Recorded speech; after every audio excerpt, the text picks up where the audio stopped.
हाँ जी। हेलो, अस्सलाम वालेकुम।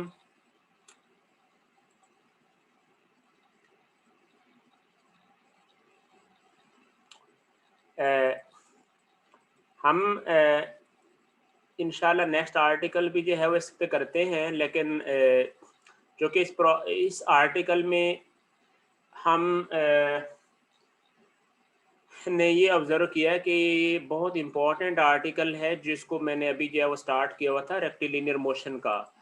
तो इसमें देख लें कि सिर्फ़ आपको कोई 1-2 नहीं, काफ़ी सारे प्रॉब्लम मैंने खुद सॉल्व करके दिए हैं, तो आपको जो है वो टेक्नीक और आर्ट की समझ आ गई है कि इक्वेशंस कैसे राइट की जाती हैं।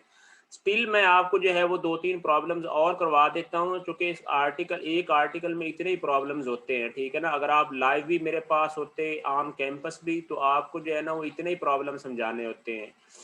तो आपको मैंने बहुत ही अच्छी तरह जो है वो अल्लाह ताला के जो है वो शुक्र से प्रॉब्लम जो है समझाए हैं, और अच्छे वाले प्रॉब्लम समझाए हैं। ये नहीं कि वो कोई सिंपल प्रॉब्लम थे, अच्छे मुश्किल प्रॉब्लम थे, और आपको जो है वो सारी उनकी स्पिरिट समझाई है इक्वेशंस राइट करने की।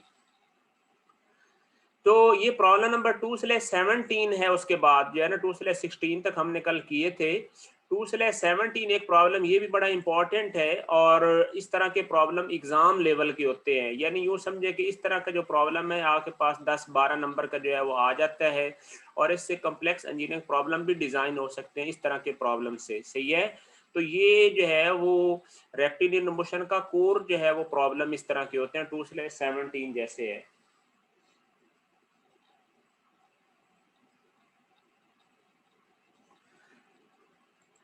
अब इस प्रॉब्लम की स्टेटमेंट मैं पढ़ रहा हूँ, आप लोग सारे जो है वो काफ़ी सारे ऐड हो गए हैं, बाकी भी जो मैं इंशाल्लाह ऐड करता जाऊँगा।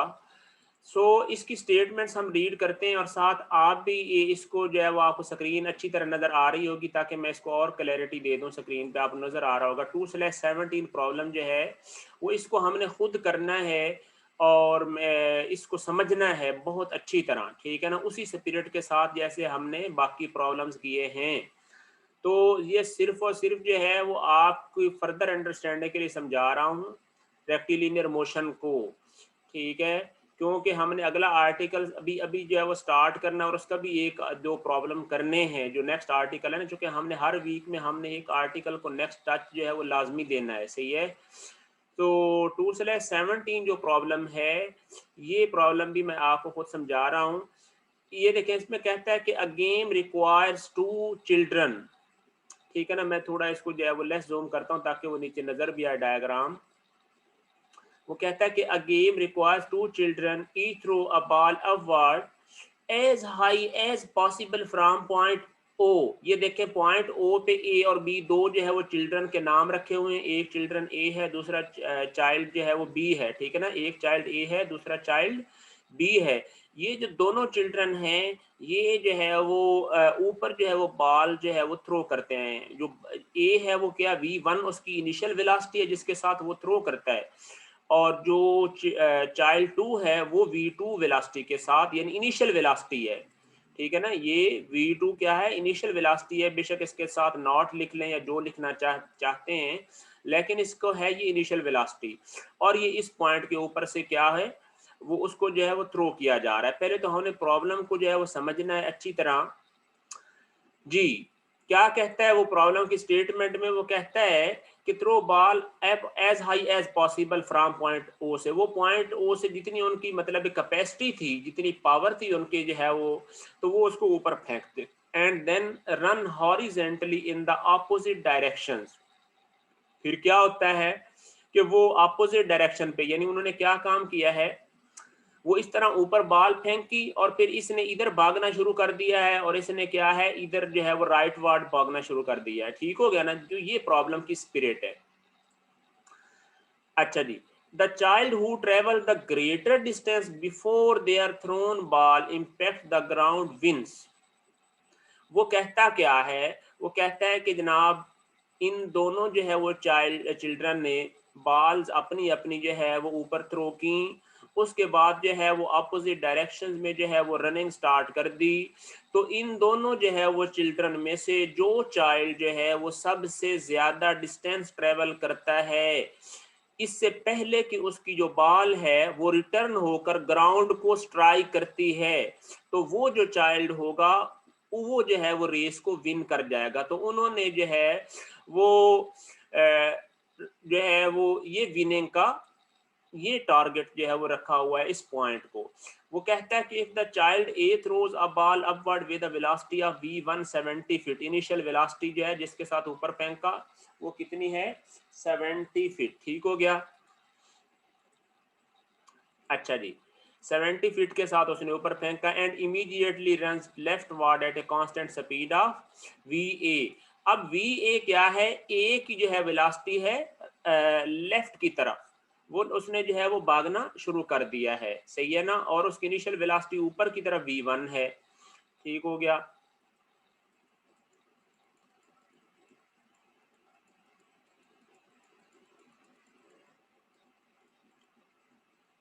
हाँ जी, अब इसी तरह फिर अगली चीज वो क्या बताता है, वो कहता है कि wild child B throws the ball upward with the speed of v2 64 feet. इसने ऊपर 64 फीट से इनिशियल वेलोसिटी से फेंकी और फिर चलना शुरू कर दिया किस तरफ, राइट की तरफ। ठीक है ना, किस वेलोसिटी के साथ 64 जो है नहीं ऊपर फेंकी और फिर जो है वो राइट की तरफ चलना शुरू कर दिया 18 फीट पर सेकंड से।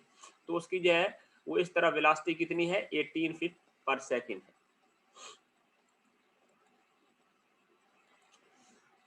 ठीक हो गया ना। वो कहता है जी which child will win the game. तो अब हमारी रिक्वायरमेंट ये है कि इन दोनों में से ऊपर रनिंग उसने विनिंग का जो है वो पॉइंट बता दिया है। अब मैं प्रॉब्लम के सलूशन की तरफ फिर जाऊंगा। सबसे पहले भाई मैंने जो ये स्टेटमेंट आपको एक्सप्लेन की है, इस स्टेटमेंट में कोई क्वेश्चन है तो यू रेज योर हैंड्स और इसके बारे में आप लोग जो है वो क्वेश्चन कर सकते हैं, क्योंकि इस स्टेटमेंट की जो समझना है that is actually more than half the solution. सही है। Once you have understood the statement carefully, तो फिर इसका मतलब है कि बाकी सॉल्यूशन तो इक्वेशन राइट करना है। इस स्टेटमेंट के अंदर भाई कोई अगर आपको डिफिकल्टी है तो यू हैव जस्ट 1 मिनट कि आप जो है वो हाथ खड़ा करके पूछ सकते हैं, और अगर नहीं पूछना चाहते या आपको समझ आ गई है तो then we are skipping onwards. ठीक है ना जी। ये स्टेटमेंट सबको समझ आ गई है? कोई किसी का कोई क्वेश्चन है तो बता दें, फिर हम जो है वो आगे चलें। जी हाँ जी 379। सर ये काइंडली नेट का इजाजत था तो ये आप कर सकते हैं जो आपने जी आपकी आवाज जो है वो इको हो रही है, समझ नहीं आ रही क्या हुआ है। सेट का इशू है, जैसे मैं कह रहा था, आप काइंडली स्टेटमेंट रिपीट सकते हैं। अच्छा मैं रिपीट कर देता हूँ। देखें स्टेटमेंट में रिपीट कर देता हूँ। मैं आपको एक दफ़ा म्यूट कर रहा हूँ, जस्ट अ मिनट जी। 370 कौन म्यूट, ठीक है हो गया। अच्छा जी स्टेटमेंट दोबारा मैं एक दफा पढ़ रहा हूँ। देखें बात यह है कि उसने कहा है कि a game requires 2 children each throw a ball upward as high as possible from point O. Point O से, ये पॉइंट ओ है ग्राउंड पे, यहाँ पर वो खड़े हुए हैं। यहाँ पे वो दोनों जो है वो ऊपर कोई उनके पास अपनी अपनी जो है वो 2 बॉल्स हैं वो ऊपर फेंकते हैं। जो ए है वो v1 वेलोसिटी के साथ ऊपर फेंकता है और जो बी है वो v2 वेलोसिटी के साथ ऊपर फेंकता है। ये उनकी दोनों की इनिशियल वेलोसिटी है, v1 और v2 क्या है, दोनों की इनिशियल वेलोसिटी है। अब होता क्या है, उन्होंने जितनी पावर के साथ ऊपर फेंक सकते थे उन्होंने फेंकी। ठीक हो गया। फिर हुआ क्या कि जब वो फेंक कर जो है वो दोनों जो है वो चिल्ड्रन अपनी अपनी जगह जहां पर वो मौजूद थे अपोजिट डायरेक्शन में रनिंग स्टार्ट कर देते हैं। ठीक हो गया ना। v1 जो है यानी ए जो है वो क्या है लेफ्ट की तरफ जो है वो रनिंग शुरू कर देता है और बी जो है वो राइट की तरफ रनिंग शुरू कर देता है। सही है। अब जो इनिशियल उनकी जो है वो जब रनिंग ऊपर जो है वो बताई वेलोसिटी और जो लेफ्ट की तरफ ये जो है वो भाग रहा है, तो इसकी वेलोसिटी भी बताई हुई है कि वो 16 फीट है और इसकी जो है वो लेफ्ट राइट की तरफ कितनी 18 फीट है। अब क्या होगा, बॉल ऊपर मैक्सिमम हाइट पे जाएगी, जब आके नीचे ग्राउंड से टकराएगी तो जिस चाइल्ड ने जो है वो ज्यादा डिस्टेंस ट्रेवल कर लिया होगा उस डिस्टेंस को वो मेजर कर लेंगे ना फुटप्रिंट से, और वहां से जो है वो उसको जो है ना वो विनर जो है ना वो डिक्लेयर कर दिया जाएगा। तो ये चीज है जी, ये स्टेटमेंट है। हाँ जी, अगला क्वेश्चन सुन लेते हैं, अगर कोई किसी का कोई काम का क्वेश्चन करता है तो जी। हाँ जी, हेलो हेलो, उमान, उमान है इसका नाम। हेलो उमान, आवाज आ रही है?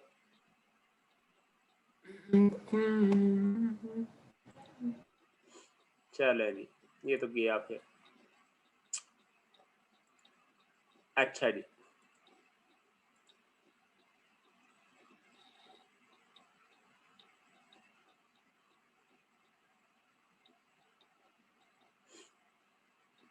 जी तो ठीक हो गया। चल आगे चलते हैं, अब हम इसके जो है वो सोल्यूशन की तरफ लें जी। इसका सोल्यूशन जो है वो लिखने के लिए मैंने ये जो है वो लिखा है जी। उसने कहा 2/17 का vertical motion of ball from जो है वो पॉइंट ओ से, ठीक है ना, ये हमने जो है वो देखनी है। देखें जी, चाइल्ड ए के लिए हमने हर चाइल्ड के लिए अलग अलग इक्वेशन लिखनी है। चाइल्ड ए के लिए मैंने क्या लिखी है, मैंने लिखा है जी V0 और सबस्क्रिप्ट ए वी लिखा है। ये सबस्क्रिप्ट आप अपनी तरफ से लगा सकते हैं, लेकिन मैं इनको थोड़ा समझाना चाहता हूँ। ये V0 क्या है, इनिशियल वेलोसिटी है किसकी, चाइल्ड ए की, और वी वर्टिकल डायरेक्शन में, यानी नाम मैंने इसका क्या रखा है, यानी एक लॉजिकल सा नाम अपनी तरफ से दिया है कि चाइल्ड ए की वर्टिकल वेलोसिटी है और इनिशियल है, और वो किसके बराबर है, वो V1 दी हुई है, वो है 70 फीट पर सेकेंड। चेक कर लें, सही हो गया।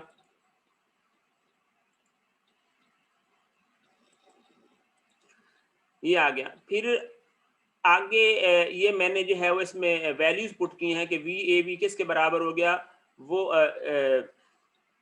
सॉरी ये उसकी इनिशियल वेलोसिटी थी। वी ए बी किसके बराबर होगा, वी नॉट ए वी यानी इनिशियल वेलोसिटी, और माइनस जो है वो जी टी ए वी यानी टाइम जो है वो ए का वर्टिकल में जो लगा है। ऐसे नाम रख दिए आप, बेशक जो है वो टी भी लिख सकते हैं। ये मैं आपको बता दूं कि मैंने ये जो नाम यहाँ पे मेंशन किए हैं वेरिएबल के सबस्क्रिप्ट, ये आपकी अपनी मर्जी है, मैंने सिर्फ वजाहत के लिए जो है वो आपको बता दिए, ताकि आप बाद में सोल्यूशन को जो है वो स्टडी करें तो आपको थोड़ी आसानी हो। वी फार जो है वो वर्टिकल के लिए मैंने लिख दिया, और ए फार चाइल्ड ए के लिए लिख दिया है। वैल्यूज पुट की तो कितना आ गया, 70 माइनस 32.2, क्योंकि आपने ये ब्रिटिश सिस्टम में जो है वो आप वैल्यूज इनपुट कर रहे हैं, तो इस वजह से ये बन गया 32.2 TAV यानी उसका टाइम। अच्छा, फिर उसके बाद आपने डिस्टेंस की इक्वेशन लिखनी है, तो एस ए वर्टिकल यानी ए चाइल्ड का वर्टिकल में डिस्प्लेसमेंट कितना हो जाएगा, वो हो जाएगा, इनिशियल डिस्प्लेसमेंट हमारा 0 है, और उसके बाद 70 है T A v initial velocity से ट्रेवल किया, और माइनस जो है वो 32.2 TAV स्क्वायर आ गया। तो ये जनाब हमने इक्वेशन लिख ली है किसकी, चाइल्ड ए की। अब इसमें मेरा ख्याल है कोई डिफिकल्टी नहीं होगी। फिर हमने उसी तरह लिखनी है हॉरिजेंटल मोशन ऑफ ए, कि हमने ए की देखना है कि वो जो है वो कितनी है। तो अब हॉरिजेंटल मोशन उसकी कांस्टेंट स्पीड के साथ है, एक्सीलरेटेड मोशन नहीं है। तो हम इसको क्या लिखा है, SAH, SAH यानी ए की हॉरिजेंटल मोशन, जैसे ये था SAV यानी ए की वर्टिकल जो है वो डिस्प्लेसमेंट, यहाँ पे SAH क्या है, ए का हॉरिजेंटल डिस्प्लेसमेंट, और वो किसके बराबर हो जाएगा, वो हो जाएगा 0, उसी जगह पे इनिशियल डिस्प्लेसमेंट जहीं पे ओरिजिन है ये 0 हो गया, और प्लस हो गया 16, ये उसकी जो है वो वेलोसिटी आ गई जिसके साथ वो भाग रहा था, किस डायरेक्शन में, लेफ्ट की तरफ, ठीक है। और ये TAV ये उसका वो टाइम है, चूंकि देखें जितना जितने में टाइम ने उसने वापस आना है उतना ही टाइम ये है यहाँ पे TAV आएगा। तो हॉरिजेंटल और वर्टिकल में दोनों का टाइम सेम आना है, यहाँ पे जो TAV लिखा वही टाइम यहाँ पे भी आना है, क्योंकि जितने टाइम के ऊपर जो है वो जाकर जो है वो ग्राउंड के साथ स्ट्राइक करेगी बॉल, उतनी देर में उतना जितना डिस्टेंस उसने ट्रेवल करना है वो डिस्टेंस हमने देखना है, जितना यानी टाइम दोनों में कॉमन होना है। ये सबसे बड़ी इंपॉर्टेंट और इंटरेस्टिंग जो है वो बात है जिसका आपने खास जो है ना वो एस्टिमेट करना है। कि टाइम जो है वो वर्टिकल में भी सेम होगा और हॉरिजेंटली मूवमेंट भी सेम होगा और हर चाइल्ड का अपना अपना टाइम होगा। जो वर्टिकल का टाइम चाइल्ड ए को लगा है उतना ही है हॉरिजेंटली उसको लगेगा। तो जो डिस्टेंस ट्रेवल करेगा उसको डिस्टेंस को आपस में कंपेयर किया जाएगा। ठीक हो गया ना। तो ये आ गया। अब चाइल्ड बी की तरफ आ जाएं जी। चाइल्ड बी के लिए इक्वेशन देखें, बिल्कुल उसी तरह लिखी है कि वी नॉट बी वी। अब बी वी क्या चीज है, वो बी चाइल्ड का वर्टिकल डिस्प्लेसमेंट है, ये नाम इसलिए लिख दिया है, सबस्क्रिप्ट लिख दिए हैं। ये किसके बराबर है, V2 है और वो कितना है 64, ठीक है ना। 64 माइनस 32, यानी ये इक्वेशन जो है ना वो टोटल बनती है असल में, ठीक है। ये आ गई यानी 64। अब जी हाथ जो है वो आपने, अच्छा मैं आप लोगों को बताता हूँ, मुझे पहले इक्वेशन एक्सप्लेन करने में, सबके जो है ना क्वेश्चन के आंसर देता हूँ, दरमियान में फिर वो फ्लो जो है ना वो टूट जाता है, स्टूडेंट जो है वो को गाने शाने चला देते हैं। अच्छा जी, फिर जो है वो एस नॉट बी वी आ गया, ठीक है ना। इक्वेशन को बस राइट कर रहा हूँ, अभी मैंने कन्फ्यूजन तो इसके अंदर है ही कोई नहीं। अब ये क्या है, यानी उसका आ गया वर्टिकल जो है वो डिस्प्लेसमेंट बी का, वो किसके बराबर आ गया है। ये वी नॉट ना लिखे, यहाँ पे जो है वो वी लिख लें, बेशक जो है ना डायरेक्ट इक्वेशन लिख लेना, जो कि नॉट होता है इनिशियल डिस्प्लेसमेंट के लिए। तो डायरेक्ट ही मैंने इक्वेशन लिख दी है, वो हो जाएगा बी वी, वो किसके बराबर हो जाएगा 64 T B V minus 32.2 T B. बिल्कुल उसी तरह लिख दिया, इसमें अंदर कोई नई चीज है ही नहीं, जो ए के लिए लिखा था बी के लिए भी वही लिखा है। अब हॉरिजेंटल मोशन बी की किस तरह हो गई, वो कांस्टेंट स्पीड के साथ हो गई, और ये हो गई कि S B H is equal to 0 plus 18 T B V. ठीक हो गया ना, वो अपना राइट की तरफ भाग रहा है। अच्छा इसमें एक और बड़ी इंटरेस्टिंग जो है वो बात कह लें कि यूं समझे कि हमने ओरिजिन का पॉइंट तो सेम है, लेकिन हमने डायरेक्शन अपनी अपनी पॉजिटिव ले ली है। भला कैसे, हमने जो है वो ऊपर पॉजिटिव ले ली, और जो चाइल्ड ए के लिए था उसके लिए हमने लेफ्ट की तरफ पॉजिटिव ले ली, और बी के लिए हमने राइट की तरफ पॉजिटिव ले ली। क्यों ले ली, ताकि जो है वो हमें ज्यादा कंफ्यूजन ना हो प्लस माइनस में, क्योंकि अलग अलग पार्टिकल्स हैं और वो मुख्तलिफ ओरिएंटेशन में जो है ना वो चल रहे हैं। तो इस वजह से हमने क्या है, ओरिजिन हमने सेम लोकेशन पे लिया है, लेकिन उनकी पॉजिटिव नेगेटिव अपने अपने डायरेक्शन में ले लिए। तो देख ले, बी जो कि राइट की तरफ जा रहा है तो इसको भी हमने प्लस ले लिया है। हालांकि अगर हम ओरिजिन की डायरेक्शन यानी यूं समझे कि हमने अगर उसकी यूनिक रखते ए की तरफ, तो फिर क्या होता, ये नेगेटिव आना चाहिए था। अब हमारे पास पॉइंट क्या है, वो कहता है now what is important in this problem. वो प्रॉब्लम क्या है कि time taken to reach the maximum height will be, सुन लें कि जो मैक्सिमम, अब इसको सोल्यूशन अब कैसे होना है कि जो टाइम आपको पता है कि वर्टिकल में time taken to reach the maximum height will be half of the time to reach the ball from the maximum height to the ground. ये हमारी जो है वो प्रॉब्लम की सोल्यूशन की स्पिरिट है। ये जो स्टेंस लिखा हुआ है ना, कि अब हमने इसको सॉल्व कैसे करना, वो टाइम डिटरमिन कैसे करना, कोई पैरामीटर होना चाहिए। तो वो पैरामीटर ये है कि भाई जो ऊपर जाने का मैक्सिमम हाइट को अप्रोच करने का टाइम है, वो उतना, वो हाफ हो जाएगा जो वापस मैक्सिमम हाइट से ग्राउंड तक पहुंचने का है। सही हो गया ना। तो इसी तरह चाइल्ड ए के लिए मैक्सिमम हाइट पे उसकी फाइनल वेलोसिटी क्या हो गई, 0 हो गई। ये देखें फाइनल वेलोसिटी क्या हो गई, 0। और ये किसके बराबर हो गया, 70 minus 32 point T A V H. तो यहां से टी ए वी एच जो है हमारे पास आ गया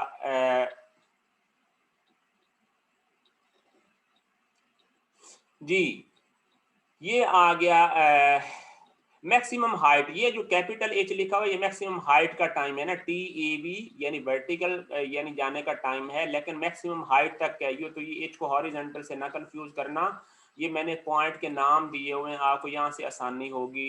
इधर मैंने डायग्राम नहीं बनाई, चलें कोई मसला नहीं, अगर नहीं बनाई तो फिर भी मैंने प्रीवियसली जो है वो यूज किया था, ठीक है। तो ये आ गया जी। तो टाइम उसको जो है वो कितना लगा है चाइल्ड वर्टिकल में, उसको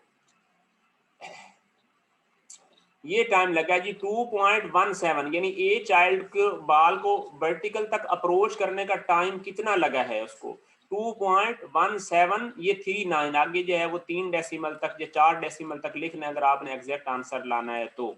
सही है, ठीक हो गया। फिर उसने कहा कि total time for A to reach the ground, यानी बाल ए जो आप उसने फेंकी है उसको टोटल टाइम कितना लगेगा नीचे तक आने का, वो लगेगा इसका डबल, यानी जो उसको ऊपर जाने का टाइम लगा है वापस आने का भी उतना ही टाइम लगेगा। तो 2 के साथ मल्टीप्लाई कर दिया, डबल कर दिया, तो 2 मल्टीप्लाइड बाई 1.734, तो ये 4.34 आ गया। अब इस स्टेट इस जगह पे मैं आपका क्वेश्चन ले लेता हूँ। हाँ जी अली महर, हाँ जी बोल ले जी। हेलो, अस्सलाम वालेकुम सर। वालेकुम सलाम जी जी। सर टाइम डबल की समझ नहीं लगी। किस चीज की टाइम डबल हुआ? टाइम डबल क्यों हुआ है, मैं आपको वजह बता देता हूँ, कोई मसला नहीं, मैं आपको बहुत अच्छी तरह, ये देखें, याद रखें कि वर्टिकल में क्या होता है कि जितनी जो है वो टाइम उसको किसी चीज को ऊपर जाने का लगता है मैक्सिमम हाइट तक, उतना ही वापस आने का टाइम लगता है। सही हो गया ना? तो इस वजह जी। से जो टोटल टाइम क्या हो जाएगा, अगर हम जो है वो मैक्सिमम हाइट तक अप्रोच करने का टाइम निकाल लें तो उसको 2 से मल्टीप्लाई कर दे, तो वापस आने का टाइम भी, चूंकि फ्री फॉल मोशन है ना, जितनी उसके जो कि उसको यहाँ से नीचे फेंका गया था तो एक्सेलेरेशन सेम था, उसी तरह वही एक्सेलेरेशन नीचे की तरफ वो इंक्रीज होता जा रहा है, तो ये टाइम सेम लगेगा जी। सही है, अच्छा 2 से मल्टीप्लाई किया कि वो इनिशियल से 2 से इस गया वजह फिर से मल्टीप्लाई नीचे आ किया गया। ताकि हमें टोटल टाइम जो है ना वो ग्राउंड तक वापस आने का टाइम मिल जाए, क्योंकि ऊपर जाने का टाइम हमें एक तरफ का मिल गया ना, बाल के ऊपर गई मैक्सिमम हाइट तक, तो नीचे की तरफ भी उतना ही टाइम लगना है, तो टोटल टाइम हमारे पास 2 से मल्टीप्लाई कर देंगे जी। ओके अब समझ आई, क्लियर हुआ या थैंक नहीं हुआ? क्योंकि अभी जो क्लियर जी होगा यही आपका जो है ना वो एग्जाम तक क्लियर होना है, बाद में कुछ नहीं होना है आपके जो है ना खुद स्टडी करने से जी। सर हो गया क्लियर।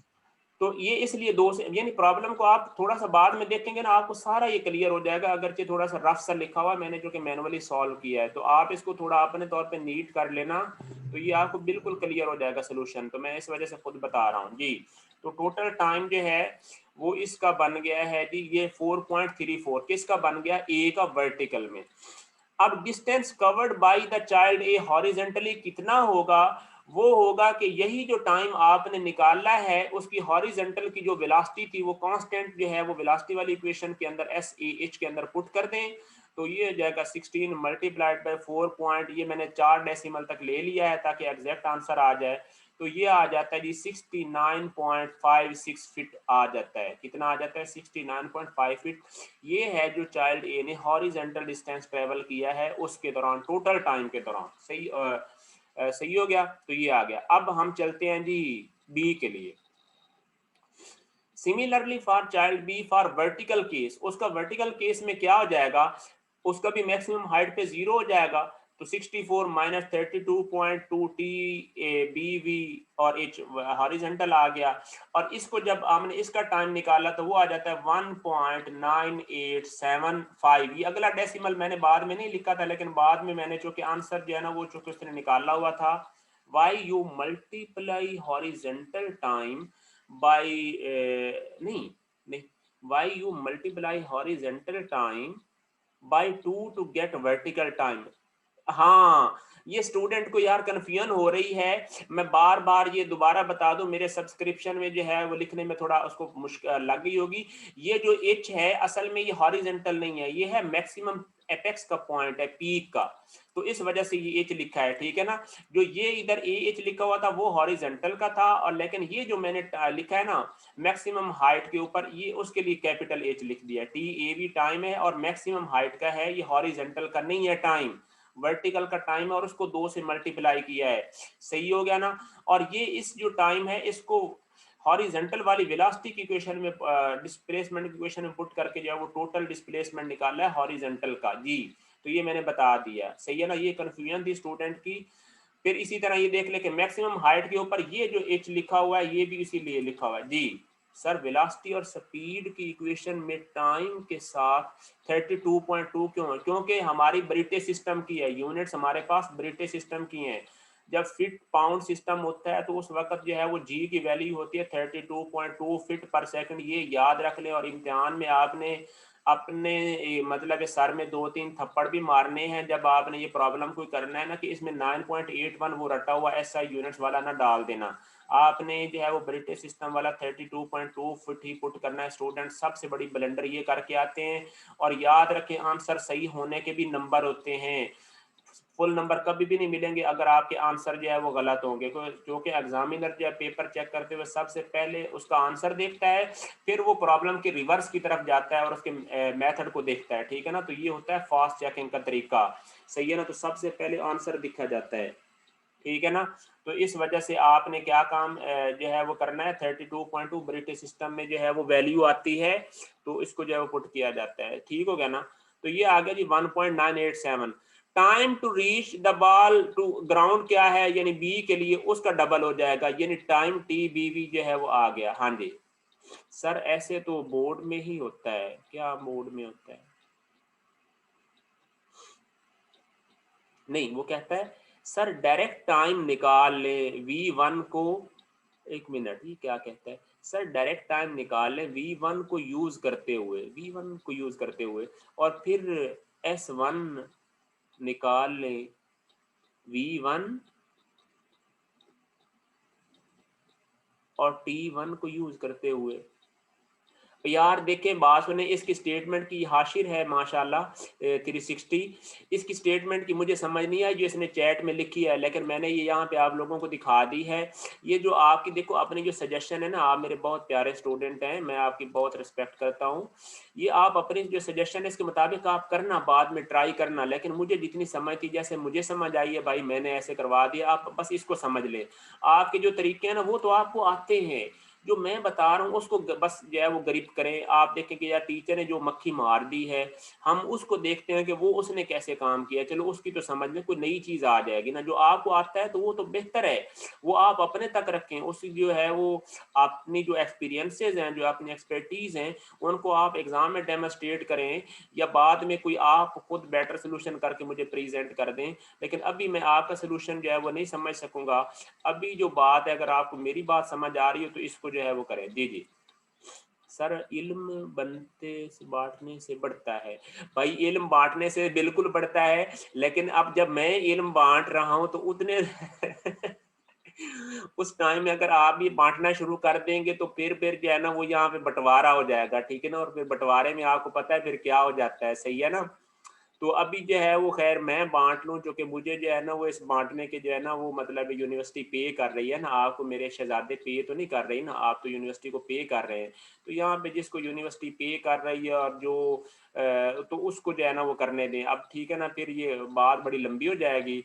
तो हम जो है वो चल रहे थे इस पे कि इस टाइम को हमने डबल इस वजह से मल्टीप्लाई करना है कि चूंकि वापस आने तक के टाइम तक जो ग्राउंड लेवल तक उसने डिस्टेंस ट्रेवल करना है वो निकालना है जी। SBH हमने बी चाइल्ड का हॉरिजेंटल डिस्प्लेसमेंट निकाल लिया है। वो देख लें कि उसकी हॉरिजेंटल वेलोसिटी को टोटल टाइम 3.9751 4 डेसिमल तक सिर्फ इस वजह से किया है ताकि आंसर एग्जैक्ट आ जाए।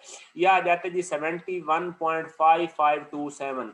तो ये चाइल्ड बी का आ गया हॉरिजेंटल डिस्प्लेसमेंट। तो अब आप खुद देख लें, जो ए का था हॉरिजेंटल वो था 69.56 और इसका 79.552। तो अब ये देख लें कि SBH ग्रेटर देन SCH है, तो इस तरह इसका मतलब हो गया कि child B wins the race. अब इंक्रीमेंटल और एडिशनल डिस्टेंस बी ने कितना ट्रेवल किया वो SBH माइनस SCH करेंगे, तो ये आ जाता है 71.69 पर, ये 2.11।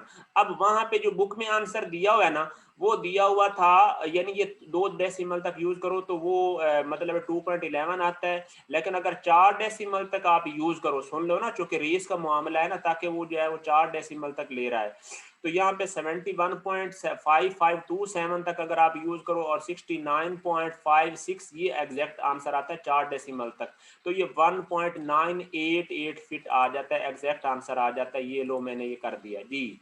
सर हॉरिजेंटल डिस्प्लेसमेंट निकालने के लिए वर्टिकल टाइम क्यों यूज कर रहे हैं? ये स्टूडेंट ने बहुत अच्छा क्वेश्चन किया है, 359 है मुनीब, सही है।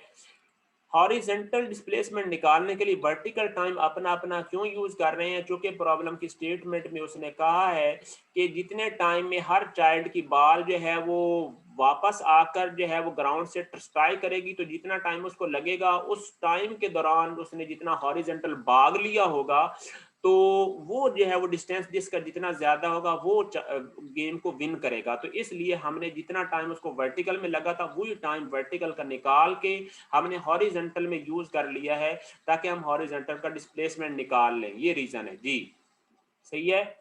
अब ये मेरा ख्याल है इसको आंसर मिल चुका होगा। अब किसी को और कोई कंफ्यूजन है इस क्वेश्चन के बारे में? चूंकि ये बहुत इंपॉर्टेंट क्वेश्चन था, और मैं आपको एक चीज गारंटी कह दूं, मैंने बिल्कुल जो है वो यानी आपको जब से मैं लेक्चर यानी आपके सेशन के स्टार्ट हुए अभी तक कोई सोल्यूशन मैनुअल डाउनलोड नहीं किया। यानी ये नहीं मैं कह रहा कि मैंने कभी कोई सोल्यूशन मैनुअल देखा नहीं, या इसको, हालांकि मैंने दरमियान में 2 साल ये सब्जेक्ट नहीं पढ़ाया, लेकिन मैंने इसको जो है वो सिर्फ प्रीवियस नॉलेज पे जो है वो अभी तक आपको खुद सॉल्व करके ये प्रॉब्लम जो है वो बताए हैं। और आई होप कि जो मैंने आपको खुद बताया ये आपको समझ आई होगी, ठीक है ना। आपको सोल्यूशन मैनुअल की तरफ जाने की जरूरत नहीं, आंसर दिए हुए हैं। आंसर भी मैं दिखाता हूँ जी इसका। ये है जी, प्रॉब्लम नंबर था हमारा 2/17 था ना, तो इसका आंसर भी देख लें। ये है जी 2/17 प्रॉब्लम का। Child B wins the race by 1.988 feet, ठीक है ना। तो जब आप 3-4 डेसिमल तक यूज करेंगे तो ये आ जाएगा जी। हैंड रेज किया हुआ है 356 आपने हैंड बिल्कुल रेज किया होगा जी। बताएं जी। हेलो, प्रॉब्लम सॉल्व को इस तरह भी सॉल्व करते हैं कि पहले कैलकुलेट कर लें, मतलब वर्टिकल का दोनों वर्टिकल। आवाज नहीं आ रही, आवाज नहीं आ रही, क्लियर और बोलो थोड़ा, माइक के नजदीक होके जी। जी सर, जो आपने प्रॉब्लम की है